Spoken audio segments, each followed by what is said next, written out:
you did this to me. I can't forgive this. This is too much. So for me, unrealistic expectations would be the one that I have to choose out of everything. Interesting. So for me, it will be 2 in 1, but I think they're the same thing. It's argument. Okay. And but at the core of argument is people keeping scores. Right. Right?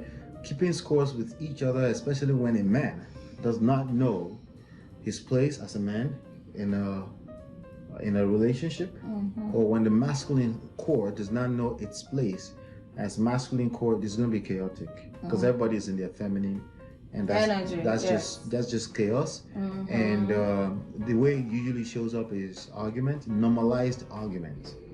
There's nothing wrong with a little debate. I agree, we disagree. No, that's okay, all right, we'll see, right?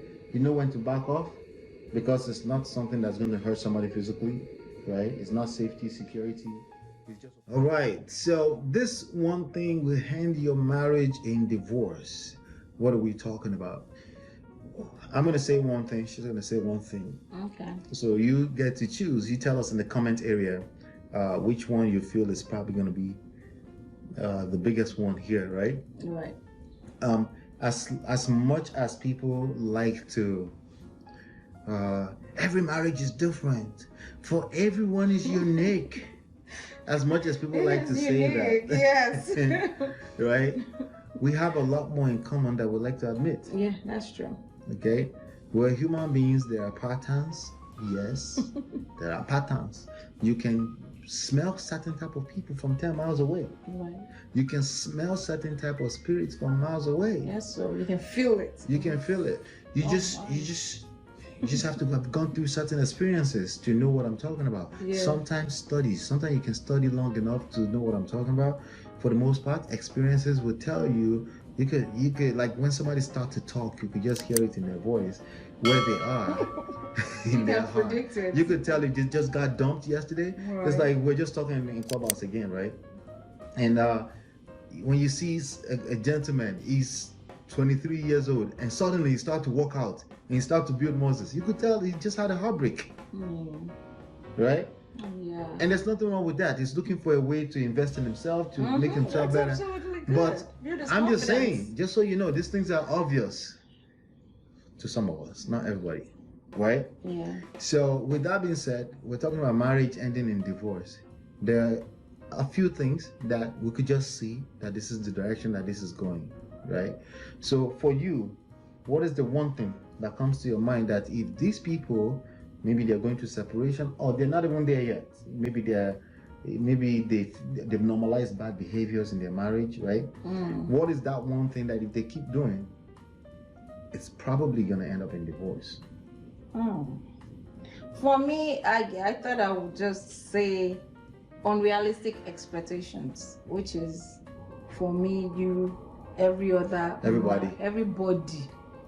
When you have unrealistic expectations of your spouse, it just won't end well. It won't, because your spouse is human and they can fail at any time.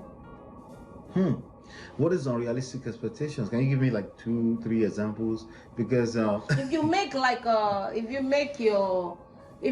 your spouse a mini god, you know, like I look up to you. You do? Yes, I do. Because I'm taller than you, don't I know.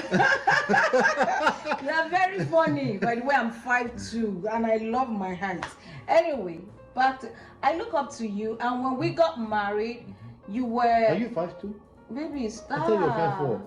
I'm 5'2". Deborah is 5'4". Deborah is 5'4"? Yeah. No, she's not. She's not taller than you. She is. Okay, all right. This guy, you're looking for trouble. Anyway, when I first met my husband, it was my this man right here cannot do wrong in the eyes of moi. I remember I even had a picture of you on my closet when we were dating. I didn't even know we were going to lead to marriage, but I just admired you so much. Everything about you is charming. And I'm like, you know, I made like a mini god of you. So no wonder too much jabo. So when I dropped right off the top. When we got married, there were things that I just felt like, no, Allah would never say that, or would never, you know, or would just have my back, and you didn't. Oh my God, that crushed my soul. I think that was literally my first heartbreak. I think my first heartbreak I actually got from you, to be honest. Really? And I've dated a few, but I break people's heart. But my first my first heartbreak was from you. Right. So for me, that's why I say unrealistic expectations. You are my husband, but yeah, I see you as a father figure. I see you as my best friend. I see you as my lover. I mean, everything all in one. But I also have to know that, you know, you have weak moments. Right. So that when you do certain things, I won't just faint and die. For me back then, the hurt was when you did something that hurt my feelings. I was really, really, really hurt, and that's why I would hold on to it. Like, you did this to me. I can't forgive this. This is too much. So for me, unrealistic expectations would be the one that I have to choose out of everything. Interesting. So for me, it will be 2 in 1, but I think they're the same thing. It's argument. Okay. And but at the core of argument is people keeping scores. Right. Right? Keeping scores with each other, especially when a man does not know his place as a man in a relationship, or when the masculine core does not know its place as masculine core, it's going to be chaotic because everybody is in their feminine. And that's just chaos. And the way it usually shows up is argument, normalized argument. There's nothing wrong with a little debate. I agree, we disagree. No. That's okay, all right, we'll see, right? You know when to back off, because it's not something that's going to hurt somebody physically, right? It's not safety, security. It's just opinion on an issue. But some people don't know when to stop. And they normalized it, and it's just my best friend. Why not just argue? But and some people are not sensitive. A lot of people are not, to be honest. But at least there's one of the two parties that's building resentment slowly. It's turning to other forms of energy in that relationship. And somebody's losing respect. It's probably the man.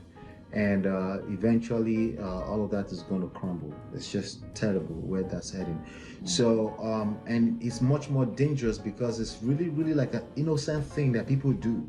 They nobody means any harm. No, people they don't. are just with their best friend. Like people think this is like toxic, we didn't know each other. No, it's like sometimes the mildest situation where they're actually best friends. Like they like nobody will ever think these people will ever divorce. It's like the little things for the most part. Little things. It's not a, like I was saying in the room, it's not a Future versus Sierra situation. It's not extreme. It's not a rapper that's sleeping with girls at the hotel. It's literally normal people. Right? Little arguments, little things here and there. He plays that over there. We argued about it. We start to build resentments over years. You keep doing that, your marriage will end in divorce.